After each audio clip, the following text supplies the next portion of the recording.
All right, coolness. Everybody turned in their extra credit? The hardest part of my entire quarter of teaching is alphabetizing these so I can put them in. I use a merge sort or something.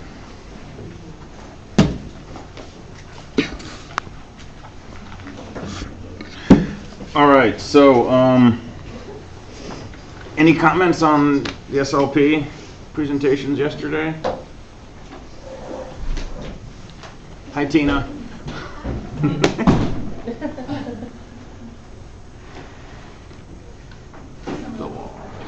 Yeah, I thought most of the projects were really cool. They were all really well done. Lots of hard work going into them, and it's just really cool to see, especially starting from fall and kind of seeing how these things progress. And it's just exciting to see kind of where people take their ideas. So that's always fun. How do we do on signatures?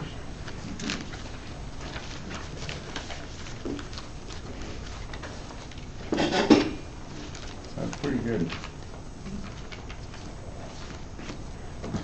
So it was probably a little harder getting signatures because you were mostly sitting at a table, but most people seem to find a way to take time and walk around.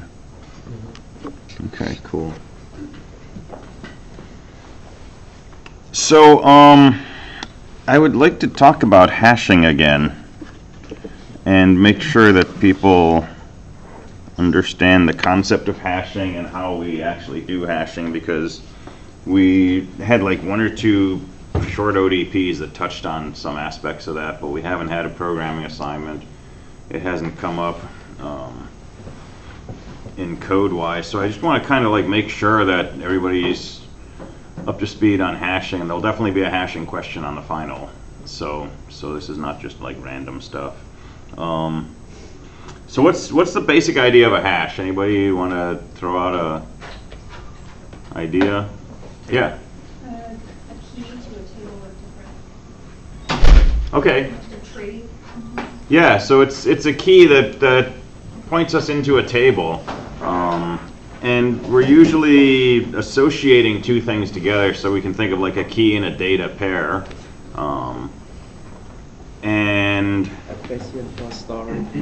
Say again? A question for story. Yes, yes. And related. Mm-hmm. Yeah, so suppose we just have pairs of items, keys and data. So this could be someone's name and their phone number. It could be the name of a variable and the value of a variable. It could be the name of a program and the directory where that program is stored. Could be anything, but the idea is we want to come in with a key and we want to get back a piece of data. And we can do this with plain old arrays, right? We can make an array called keys and an array called datas, which is not a word. And when someone comes in and says, hey, I want to know Izad's phone number, we check each element in the keys array for Izad. And we get down to the 29th entry, and the name is Izad. We go to the 29th entry in the data array, and there's Izad's phone number.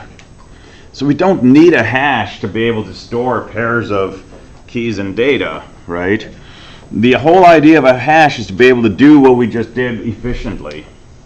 So we don't have to search every single entry, or we don't have to have a binary search tree that we go through and move left and right, or a heap, or a try, or a whatever, right? It's a different way to store these keys so that we can efficiently find where the key is and find where the corresponding piece of data is. So that's the basic setup, okay? It's a way to organize information so we can retrieve it more quickly. And so, from an abstract point of view, do you remember some of the functions we used to interact with hashes? ASC to table. Say again? Use the ASC table. ASC. Translate from numbers. Go a higher level. Just think abstractly. If you're writing a program and you want to work with a hash, If we're implementing it, we need to deal with those. But from the point of view of just using a hash, what kinds of operations do we care about? You can initialize a hash table Okay, or a tree. say again? I said or a tree. Yeah, so some sort of initialization. What else? Insert. Search.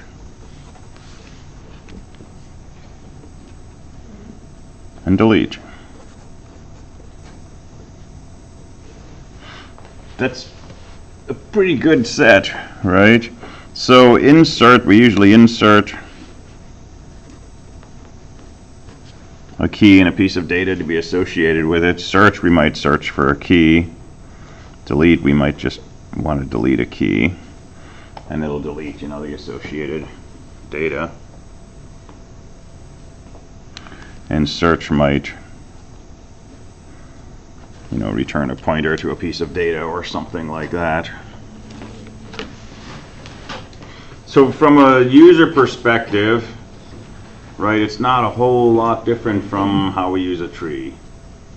Right? Insert, search, delete. Maybe we want some kind of traverse. Some way to say, hey, just show me everything that's in my collection of data.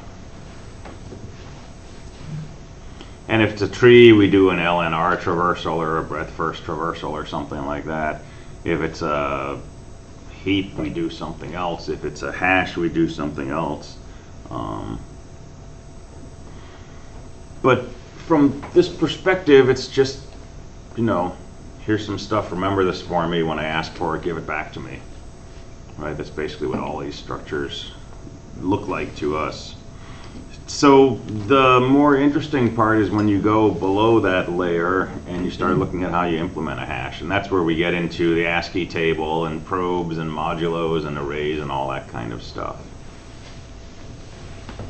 So let's revisit that.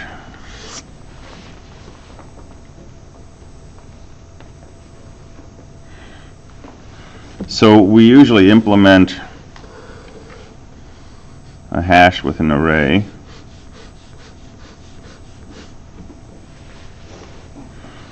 And this array has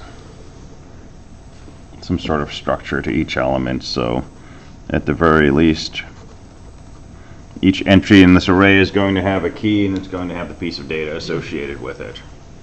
So there's Izad and Izad's extension, and there's me and my extension, and so on and so forth.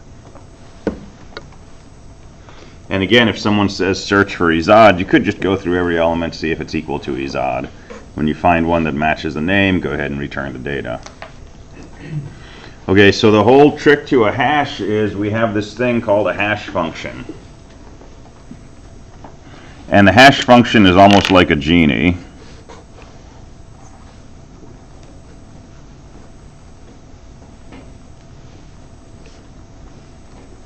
So you put a key into this hash function, and what comes out is an index.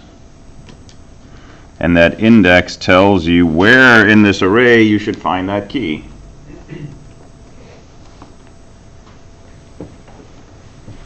So you don't have to search every entry to see if the name's equal to Izad. You put in Izad, you turn the crank on your hash function, and it spits out the number 27. And you go to entry 27 in your array and you check the key, and hopefully it says Izad. And then you can find the data associated with that key. So most of our work when we were talking about hashes dealt with this hash function. What kinds of things a hash function does to turn a key into an index. And the really important question of what happens if you put in Izad, you turn the crank, it spits out 27, you go to location 27, and the key there is actually Tina instead of Izad. So where is Izad? Is he stored somewhere else? Does he not exist in this table? What's going on? Okay, and this is where we get into this idea of a probe. So those are the two things I want to drill down on. And so there's also this thing which is a probe number.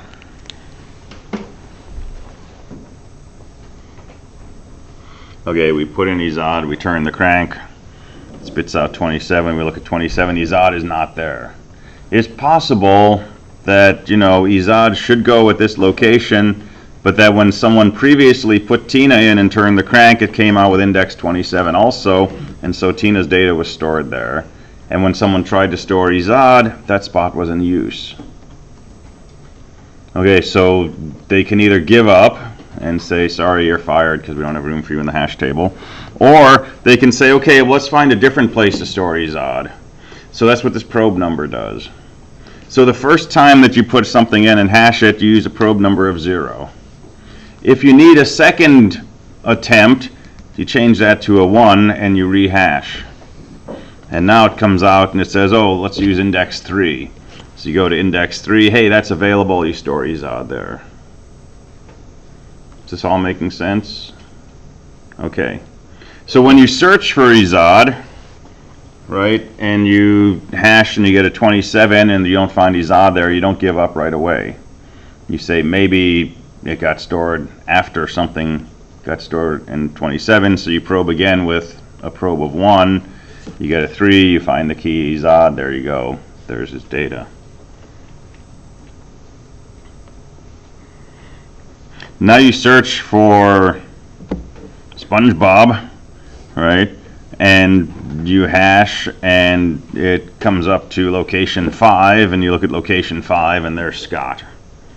Okay, so maybe SpongeBob got stored somewhere else, so you set the probe to 1, you get the hash value and it comes up with index 39, and you check in location 39, there's nothing in there. That's where you can conclude SpongeBob's not in this hash.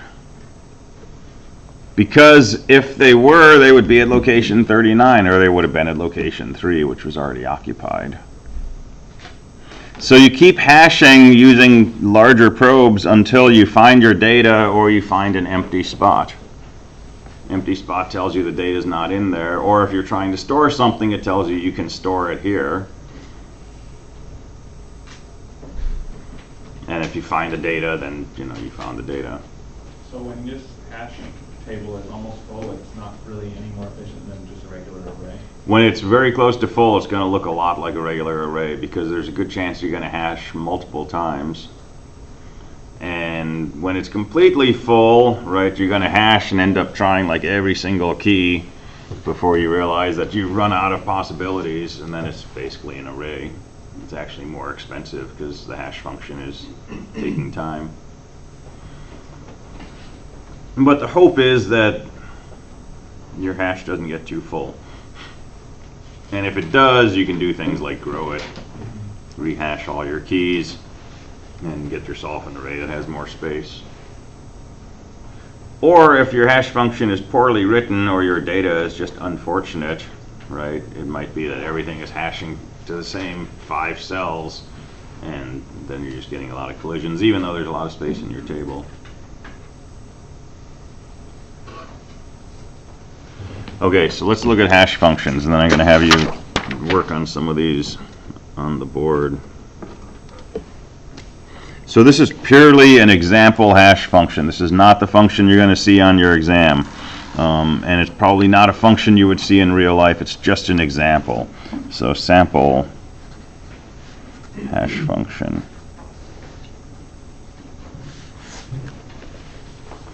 And let's just hash 4-digit phone extensions. So key equals 4-digit number.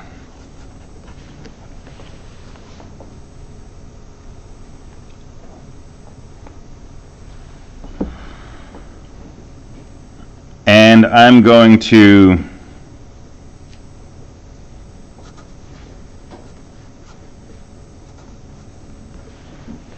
write a peculiar hash function. So let me write my 4-digit number like this: N3, N2, N1, N0. So my extension is 2115, I think. So this would be 2115. Okay. So my hash function is going to be just the product of the digits in my extension. Yeah. Would you want to modulo the size of your array? And we're going to want to modulo the size of the array. So let's assume our array is It's going to be 0 to 23 why? because n3, n2, and n0 is 4 factorial, but you index at 0. Could be. So these could be as big as 9 each. That's true. So this could be like 9 to the 4th. But the size of this doesn't necessarily depend on, I mean, in some way it depends on how many possible keys you can have. But it probably depends more on how many keys you plan to store in your array. But I want you to get lots of collisions, and I don't want to do a lot of math. So I'm going to use just modulo 10, because then I can just chop off everything except the last digit. So my hash array is going to look like this.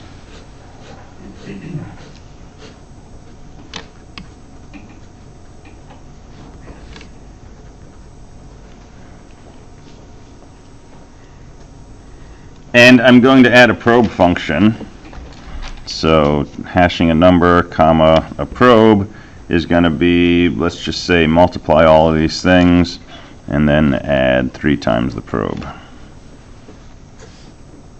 And we'll reduce all that modulo 10. Your hash function can be anything. Yeah. If one of the numbers is 0, Yeah, it's a bad hash function. maybe make it so it doesn't multiply something. So you could multiply by each of these plus 1, and that would be a little better.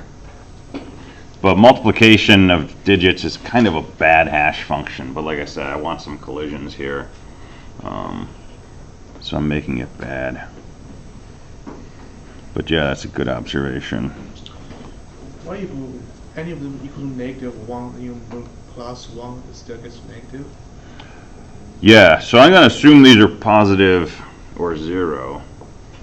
But yeah, if these were arbitrary integers, then -1 would be the same as 1, 1. And that would be another source of collisions. So yeah, when you're actually trying to come up with a hash function, these are the kinds of things that you want to think about with respect to what kind of data am I hashing, and try to come up with a function that's not going to map multiple things to the same spot if possible. And the hash function, the particular hash function, doesn't affect what we do with our hashing algorithm, right? The way that we map a key, the way that we use probes, the way we deal with collisions, and we search for things and we delete and so on, is kind of independent of the actual hash function, okay? It's really just a box. We put the key in, turn the crank, get an answer out. But for the sake of doing an exercise, let's use this peculiar hash function. So multiply the 4 digits, add 3 times the probe number, reduce modulo 10.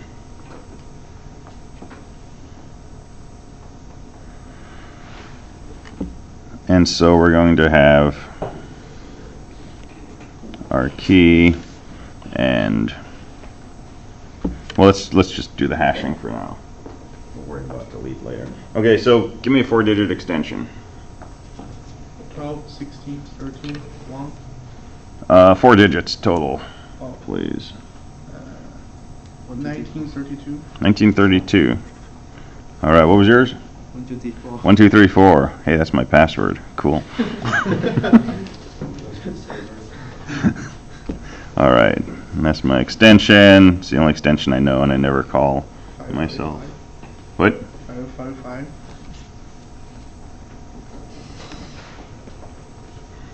And let's throw in some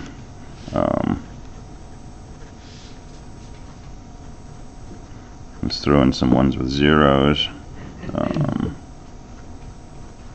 All right, so let's store these things in our hash table. Okay, so 1932. So probe of 0. Okay, p equals 0. So hash of 1932, 0. What does that turn out to be? Don't make me do the higher math.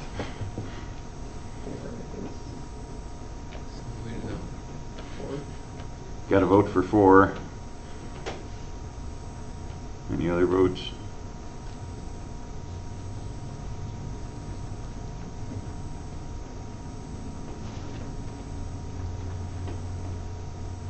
Nod your head if you like 4. Okay, we'll go with 4. So 9 times 2 is 18, times 3 is 24. So that's 4. Okay, 0, 1, 2, 3, 4. So down here, this spot is empty. We would store 1932. Okay, remember, arrays don't actually have empty spots in them. The computer can't look and say, oh, there's nothing here, I can use this. Because there's always something there. So we need another field here that says, is this cell in use? I'm not going to worry about that for now. I'm just going to leave it empty, but you need a flag or something to say it's empty. Okay, so hash 1234 probe 0, what does that turn out to be? 4. That also turns out to be 4. So try to store it in location 4, something's there, that's a collision. Okay, since we're using probing to resolve collisions, what do? We rehash with a 1. What is that going to give us? Alright, it's going to be the same 4 plus 3 times 1 is 7. Go down to location 7. Hey, that's free. So that's where we store our 1234.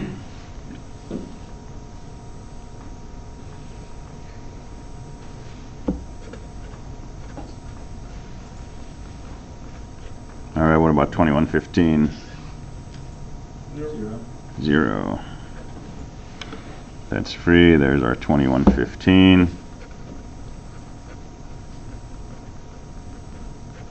5555. Don't you wish all math was this easy? 3, 4, 5. There's our 5555. All right. Now for the fun ones.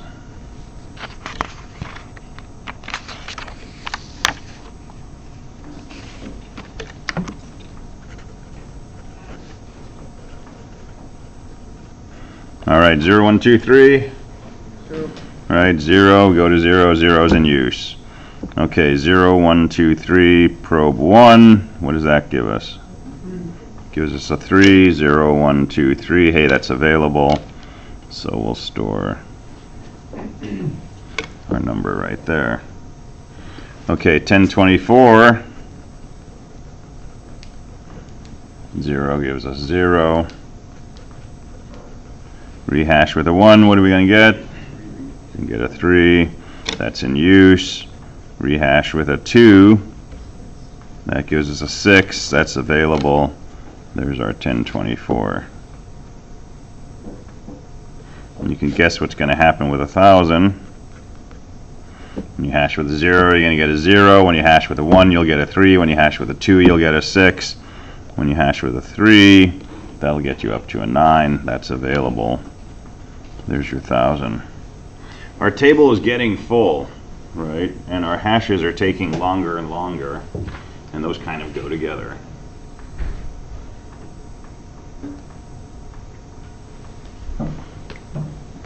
Okay, so let me add these extra fields here. So I'm going to have this valid flag, which basically tells us if the box is empty or not. Okay, but I'm also going to add a deleted, which is going to be 0 initially.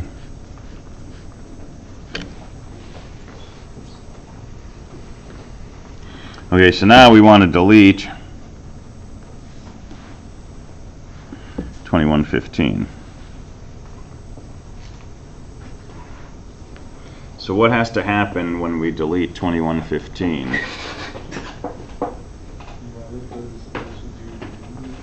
Valid's going to go to 0. That's basically emptying out that box. But it's possible, and in fact it's true, that there were other things that were supposed to be stored here that couldn't be stored there because 2115 was in that place. And so we rehashed with a higher probe and we stored those keys somewhere else. And if we just make valid 0, then when we search for those keys, it's going to say, nope, there's nothing here. that thing's not in our table, so that's why we have a deleted flag. We set that to a 1. So now we search for 1024. So how do we search? We hash 1024 where the probe is 0. Tells us could be stored at index 0. We go to index 0. That's not 1024, but there was something there. Tells us we have to keep searching. So rehash with a 1 gives us an index of 3. That's not 1024, but there's something stored there, so we have to keep searching. So rehash with an index of 2 gives us a probe of 2 gives us an index of 6. There's our 1024.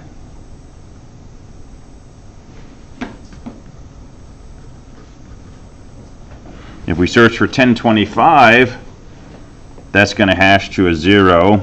There was something there, so reprobe, that's going to give us an index of 3. That's occupied, but it's not 1025, so we're going to rehash with a probe of 2. That's going to give us an index of 6. That's got 1024. That's not our number, but we have to rehash with a probe of 3, which is going to give us an index of 9, which is 1,000. And that's not our number either, so we're going to have to rehash with a probe of 4, which is going to give us an index of 2, and when we search at that index, we'll see there's nothing stored there, and there was nothing stored there. That's when we can conclude 1025 isn't in our table. So you got to have all three of these things working together.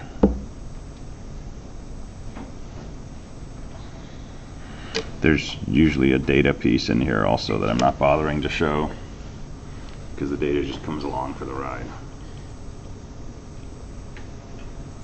All right, makes sense? All right, so I want you to do this on the board. I'm going to give you a new hash function, a new array, and we're going to store some things. And let's make sure we know how to store these in a hash.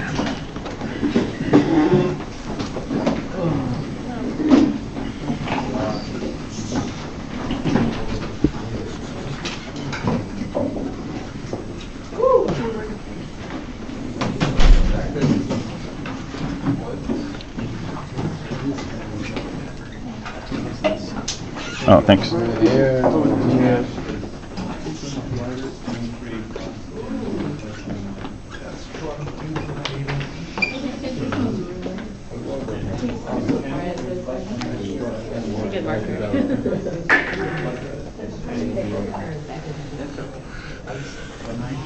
All right, so your hash function is adding up the 4 digits of a number and then adding the cube of the probe and reducing modulo 11.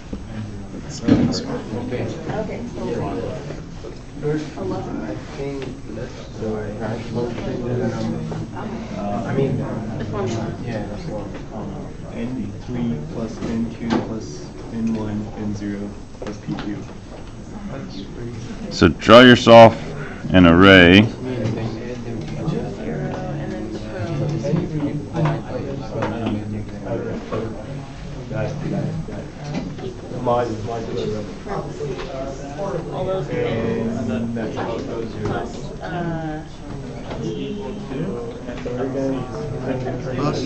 To a certain power.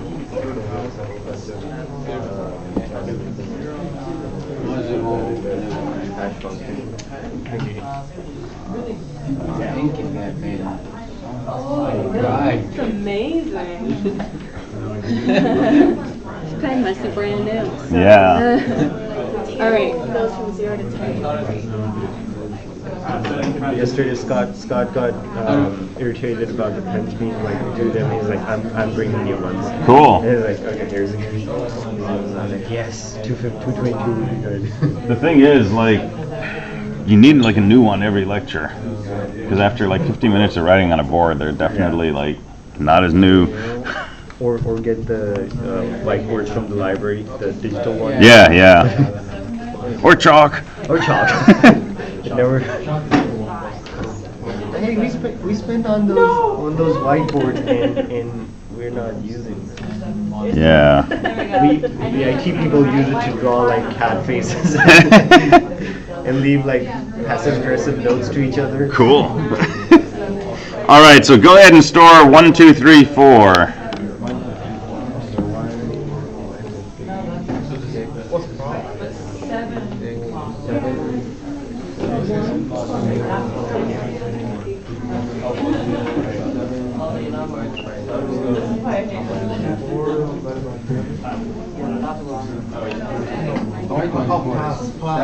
It's plus. That's our symbol.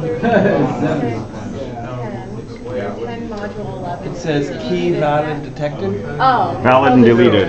Oh, right, right. So, Okay, so the, 1 plus 2 plus 3 plus 4.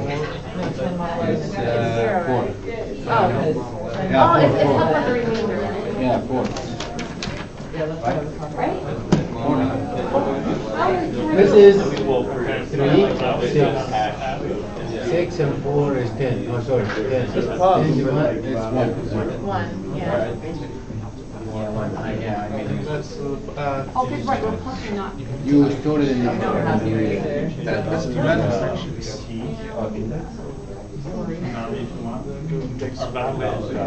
Yeah, put the valid but maybe we choose valid for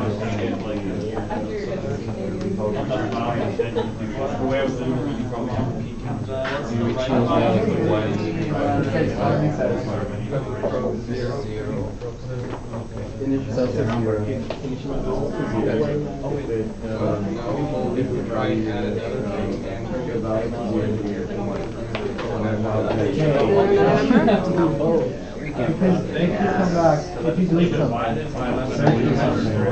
you're gonna tell me, like, no, it's not valid. Delete something, it's like, I think this.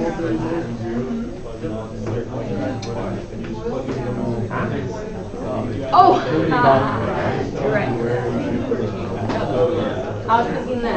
Okay, so your probe starts at 0. Yeah. I thought you had it wrong. It's early in the morning, so that's It is possible. early in the morning. All right, so 1234, so you add together the digits, what do you get? 10. Okay, and 10 modulo 11. So, no. So remainder when you divide 10 by 11. Would it be remainder 10? Yeah. Oh. Yeah, it's weird when it's less than the number you're dividing by, but it's 0 with 10 left over. Because it hasn't fully reached 11. I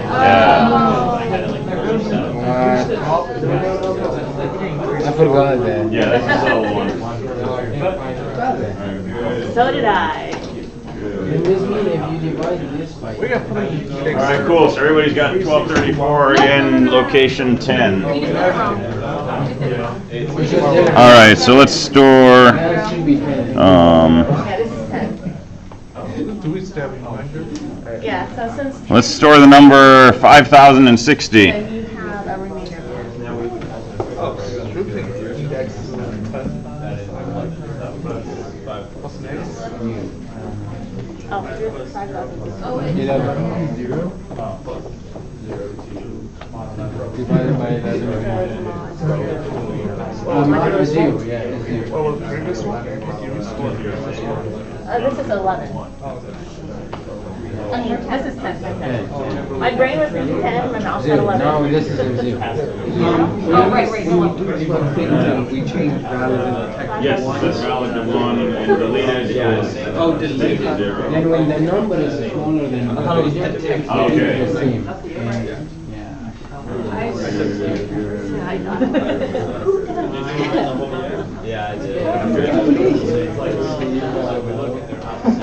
The mathematically, All right, cool.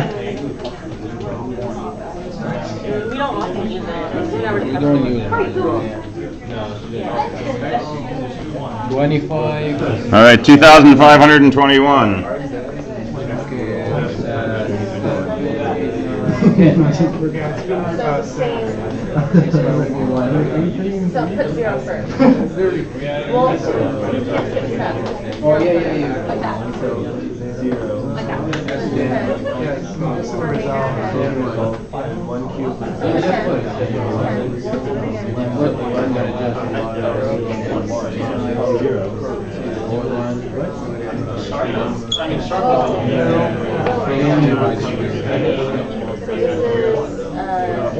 One third power equals to 1. Oh, yeah, that's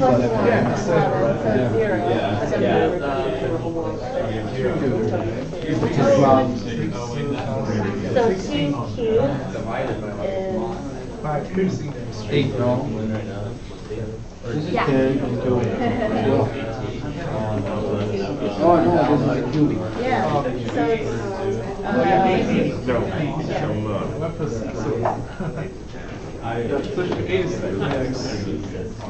And divided, plus 8 is 18.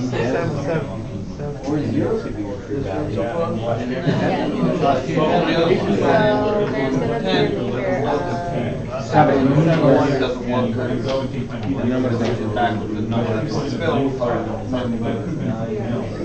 putting in 2 now create 8. So 8 plus 11 is 19. So stop. 8. That should be down.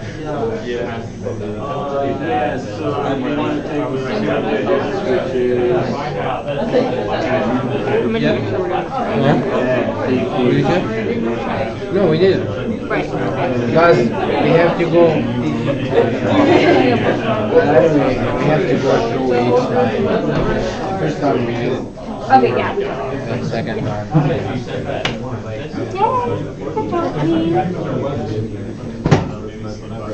I definitely need to take a picture of this and finish, just so I don't forget how to forget it.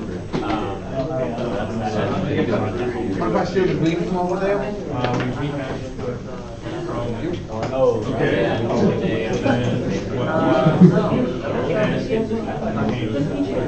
Oh, right, thank you. Yeah. Okay, so your first two are fine.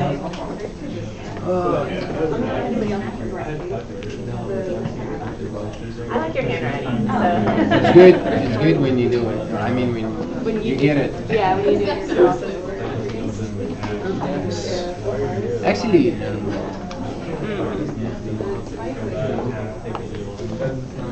7,800. Okay.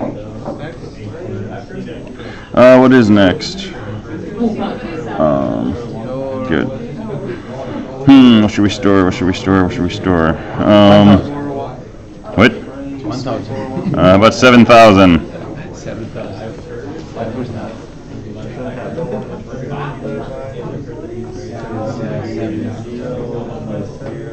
No, 7. That's weird. Modular. Yeah, it is. For me, it's like, what? Yeah. Like if the number on the top didn't go to the bottom, then you just put the number. It's just the because it number, doesn't yeah. go. Exactly, yeah. Hey, the thing you told me about the code, you said like when you put like 1,000 to 24, it's not doing the value or giving like a weird value or something? I forget what my comment was. But I can I show thought you in if the you want. beginning, you were talking about like negative numbers. Mm-hmm. But after that, she was saying she tried 1,024 and it gave her like some weird numbers. Yeah. So the last number for some reason gave a different number than what it's supposed to be. It was too off from what it was supposed to be. Okay. And I don't really know why our algorithm kicked out that number. Interesting. Yeah, we can look at it if you want. Yep. All right, so there we got 7,000 stored.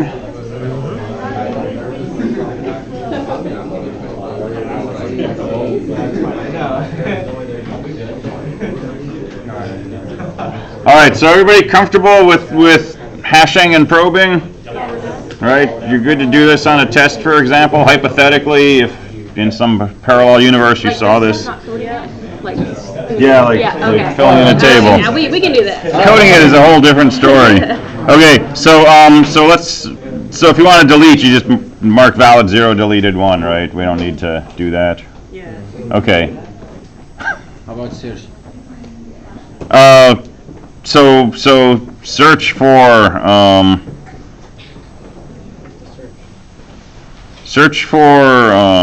let's just try it.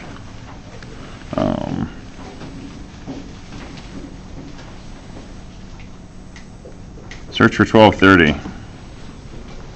Okay, plus them to each other, we have 6. 6 divided by 30.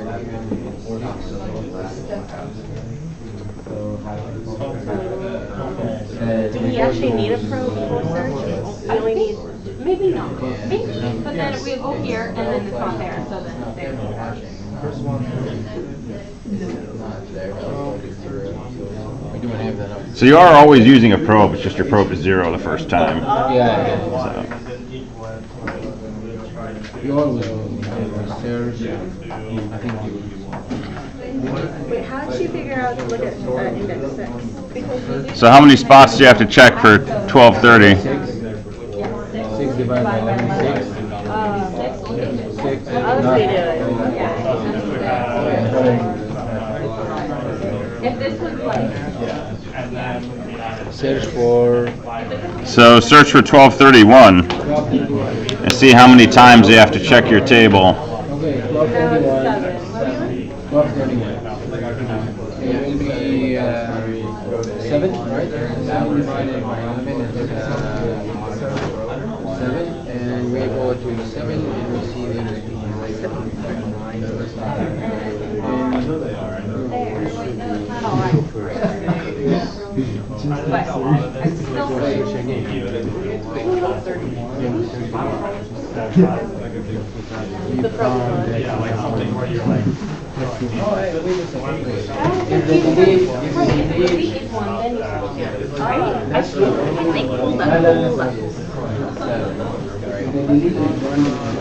We have 1. I'm pretty sure it's not possible. 8.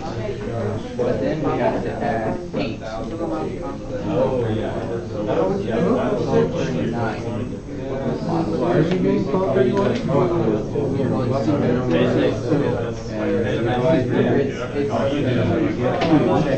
Right, so now we're at 2, right?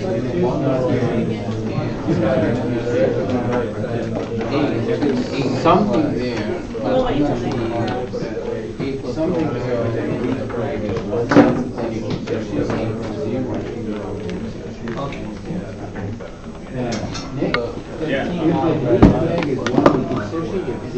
If delete is 1, you keep searching. 0, if it's valid, you keep searching. Oh, you still keep searching. Yeah, if it's not valid and it's not deleted, then you can stop.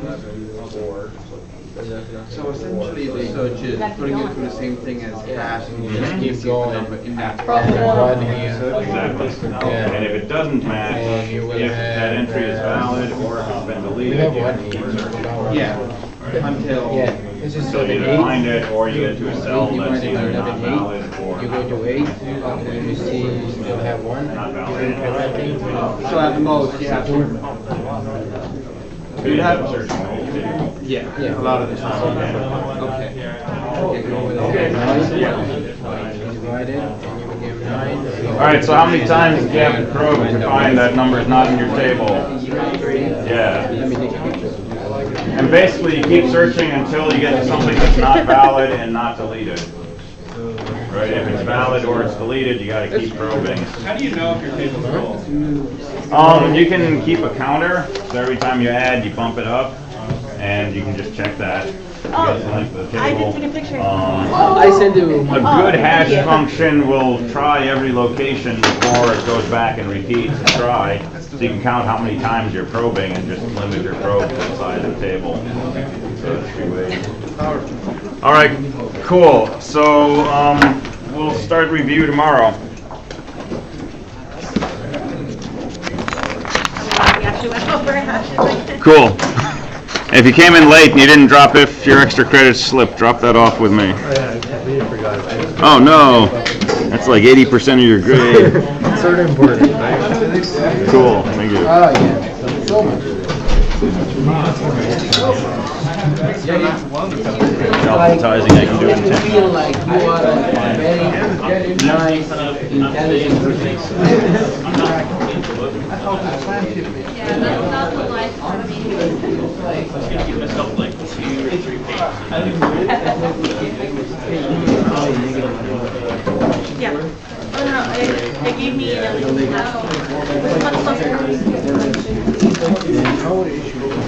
it's just that last number, 1,024. Because one, it gives us an incorrect best value, and then second, it doesn't print out the best value either.